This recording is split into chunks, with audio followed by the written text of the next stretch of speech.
integrate them into our society.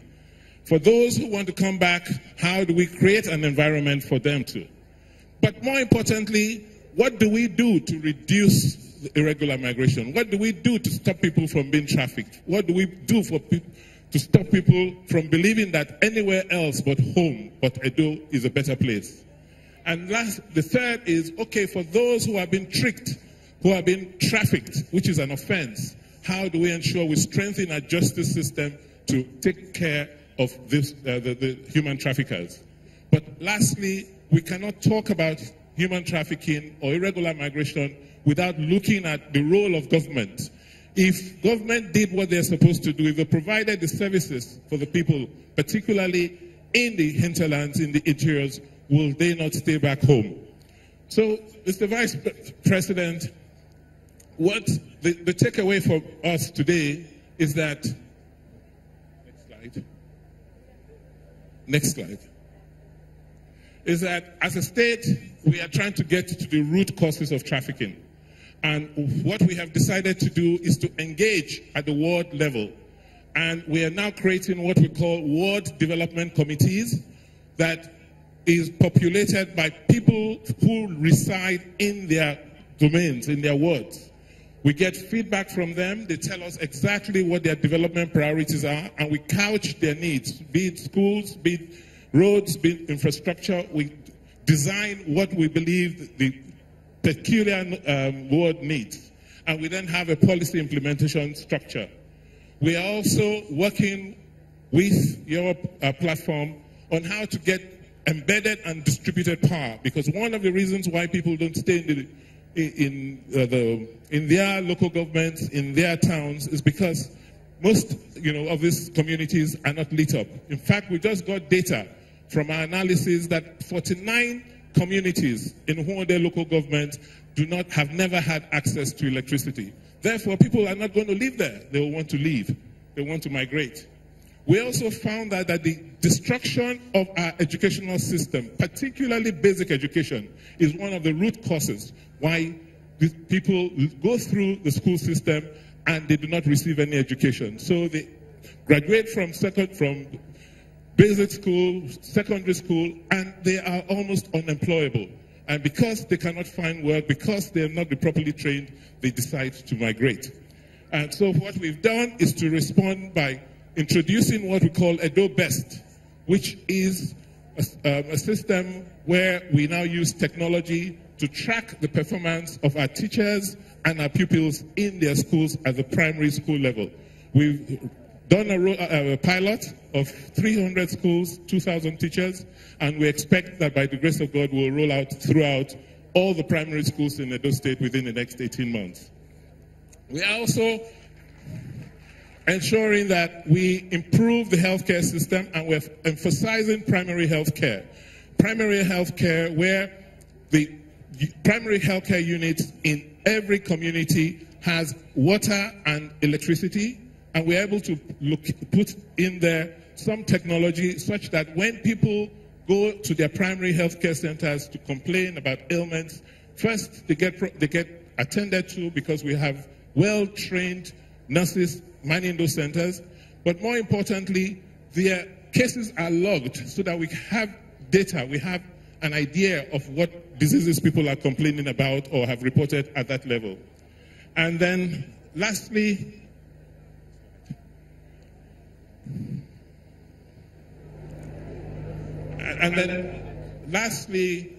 we have to create jobs for our youth. And that is one reason why we are very aligned to your program, particularly the Empower program.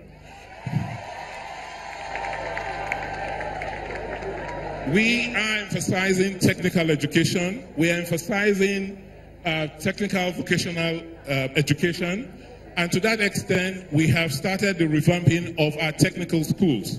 We have argued in Edo State that if we have 100 naira to spend on education, 40 of that 100 will be spent on basic education, and 30 will be spent on technical and vocational education. That is the future, so that people can be properly trained, properly educated, and educated for work, not for certificates.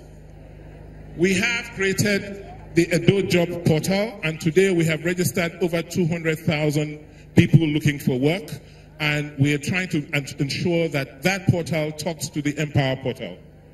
We are also encouraging young ones to participate in agriculture, and we thank the central bank and the federal government for the policies they have in place. And so today we have what we call the agripreneur schemes, where we are pairing people who want to participate in agriculture with off-takers. Agriculture is a business.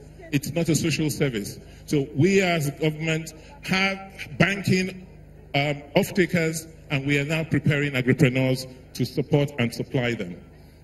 And lastly, we are creating skill acquisition centers, and very shortly you're going to go across the road to see, thanks to your initiative again, what we in Edo State have done with technology by creating an innovation hub.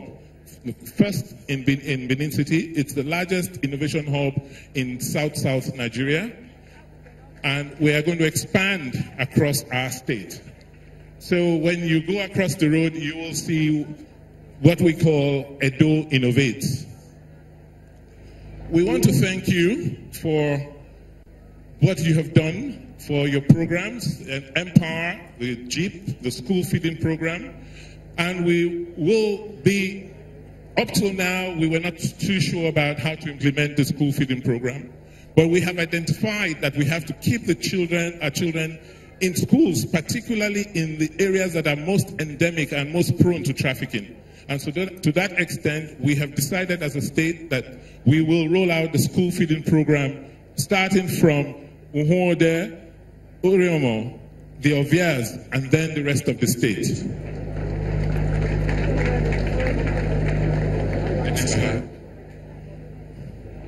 So for us as a government, we have outlined our development agenda in our 6 pillars. We have human trafficking as our main challenge.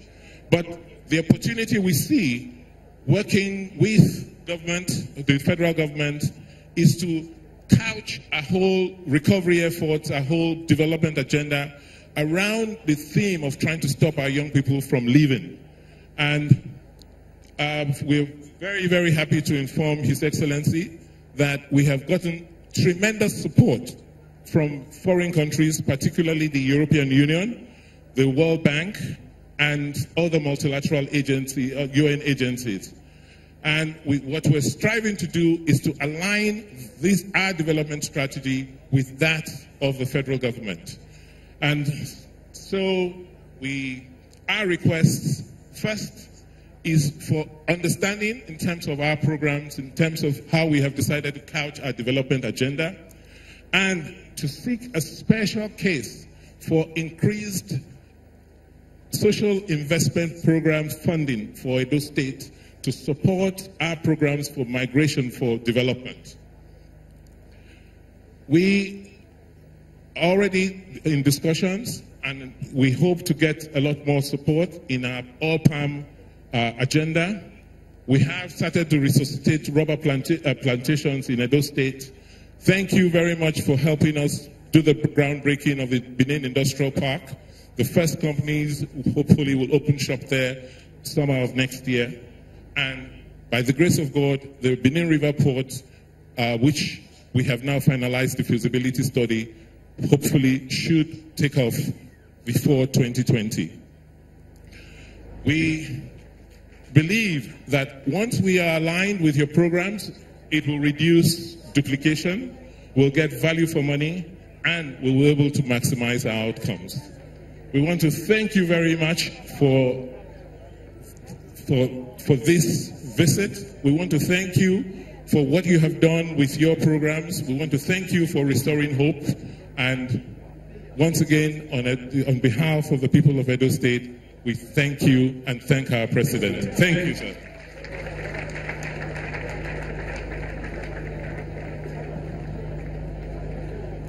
You must agree with me that the governor deserves a better round of applause.